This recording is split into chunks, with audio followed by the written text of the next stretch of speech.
Bonjour à tous, si je vous dis anti-héros ultra violent, ultra badass, qui défonce les criminels à l'appel, vous me dites le Punisher. Sorti le 17 novembre sur Netflix, et après avoir fait une entrée fracassante dans la série Daredevil, Frank Castle a enfin obtenu sa propre série. Mais résumons un peu tout ça. La série se passe après les événements de la saison 2 de Daredevil. On retrouve Frank Castle toujours aussi torturé par les souvenirs de sa famille. Il tente malgré tout de retrouver une vie calme, loin de tous les problèmes, mais très vite, notre cher Punisher est rattrapé par son passé. Pour moi, cette série, c'est une réussite. Marvel ont enfin osé mettre de la violence dans leur scène. On sent les coups qui sont portés et bordel, ça fait plaisir de voir un méchant se prendre un violent coup de masse éclaboussant la caméra avec son sang. Très loin des combats beaucoup trop chorégraphiés de Iron Fist.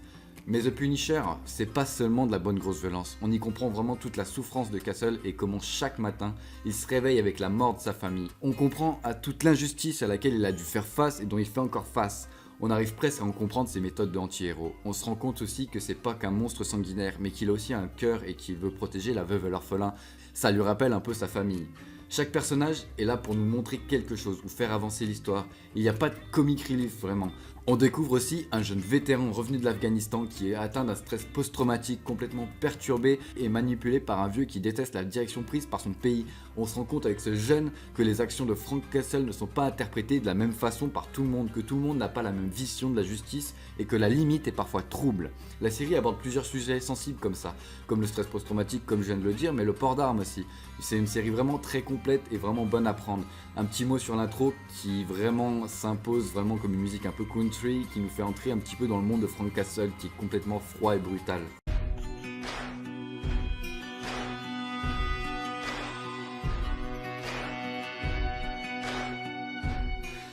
Le seul défaut que je pourrais reprocher à cette série, c'est comment parfois Frank Castle s'en sort vraiment indemne alors que franchement, il aurait dû prendre une balle dans la tête ou etc. Mais bon, quand on voit la qualité des scènes de combat, il n'y a vraiment rien à redire. Et parlons-en, le jeu des acteurs est vraiment super bon. Surtout John Bertal qui nous offre un Frank Castle ravagé et perdu, mais un Punisher aussi sauvage qui pousse des rugissements qui feront passer Wolverine pour un petit matou tout câlin.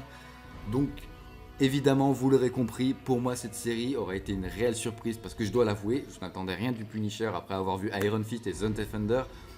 Moi voilà, hein.